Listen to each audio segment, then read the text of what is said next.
Hello everyone, and welcome back to another episode of Top 10 Thursdays. Today, we're diving into a genre that the NES practically defined, the platformer. But here's the twist. No Mario allowed. That's right, we're putting aside the overalls and mushrooms to spotlight the other heroes, villains, and weirdos who jumped, climbed, and punched their way across Nintendo's 8-bit powerhouse.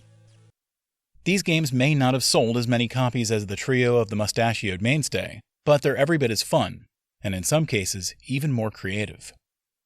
So let's get into it. These are the top 10 NES platformers that aren't Mario.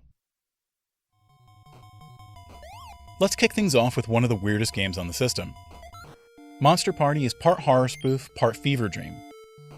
You play as a kid named Mark, who fuses with a monster named Bert to take on a house full of twisted creatures, from giant zombies to singing plants. The game is bloody, for the NES anyway. It's bizarre and full of surprises. Its platforming is a little stiff, but it earns its spot here thanks to sheer originality and unforgettable style. Want a challenge? You've got one. Ghosts and Goblins is a punishing platformer that demands pixel-perfect jumps and sharp reflexes. You control Sir Arthur, who loses his armor with a single hit and must fight his way through undead hordes to rescue his beloved, in his underwear. The gameplay is brutal but fair, mostly, and it became a rite of passage for many NES players. It's one of the toughest games of its era, but if you can beat it, you've earned serious bragging rights. Where Ghosts and Goblins was tough and twitchy, Castlevania 3 was deliberate and methodical. This entry brought the series back to its roots after the more experimental Castlevania 2, and it added branching paths and multiple playable characters to keep things fresh. The gothic atmosphere is thick, the soundtrack absolutely slaps, and the gameplay is tight.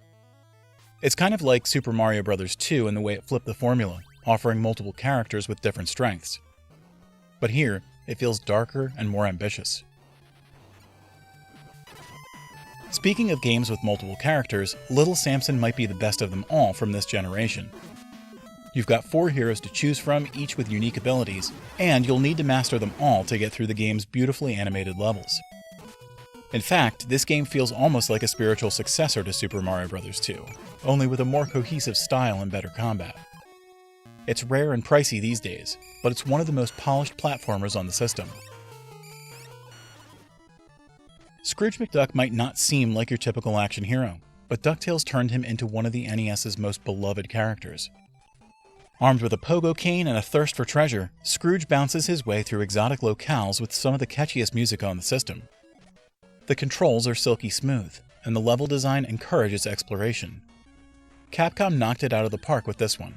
It's short, but endlessly replayable.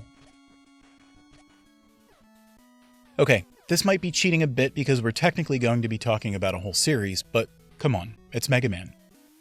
The original Blue Bomber set the standard for tight controls, memorable music, and creative level design. Whether you're blasting through Cutman stage in the first game or dodging lasers in Mega Man 2, this franchise is platforming royalty. And the boss weapons? Iconic. If you somehow missed these games growing up, now's the time to fix that. Kirby's Adventure came late in the NES's life, but it showed that there was still life left in the aging system. While Adventure is a sequel to the Game Boy debut, this game introduced Kirby's signature copy ability mechanic, allowing him to steal powers from enemies and use them in clever ways. The graphics are vibrant, the gameplay is smooth, and it's one of the more forgiving platformers, making it great for younger players or anyone who wants a more chill experience. Here's a platformer that throws out one of the genre's most basic rules. There's no jumping. Instead, you swing around using a mechanical arm in one of the most unique control schemes of the 8-bit era. It takes a little getting used to, but once it clicks, Bionic Commando becomes a fast, fluid, and deeply satisfying action platformer. Add in a surprisingly mature storyline, and you've got a cult classic worth mastering.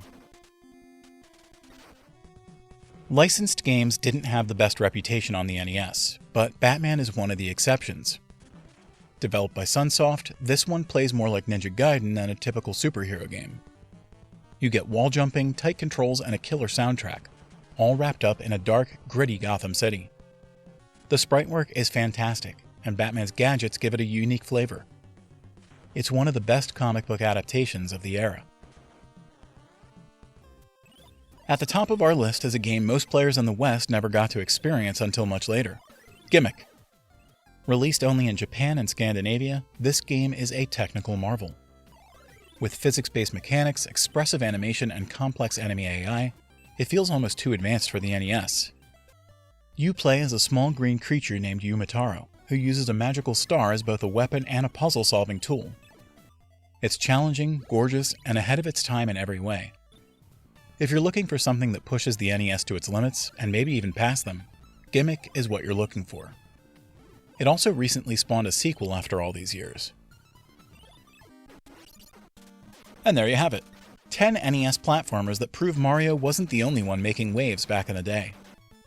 From forgotten oddities to genre-defining classics, these games show just how creative and diverse the NES platformer scene really was. Did we miss one of your favorites? Let us know in the comments. Be sure to like, subscribe, and hit that notification bell so you don't miss the next countdown. Until next time, keep jumping, keep exploring, and as always, keep it classic.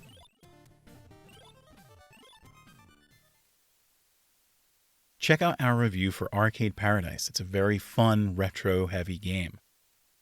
If you're into D&D, you can also check out our sister channel, Tellist, where we have plenty of maps on display. And we'll also be refreshing this channel with new retro reviews, so keep an eye out.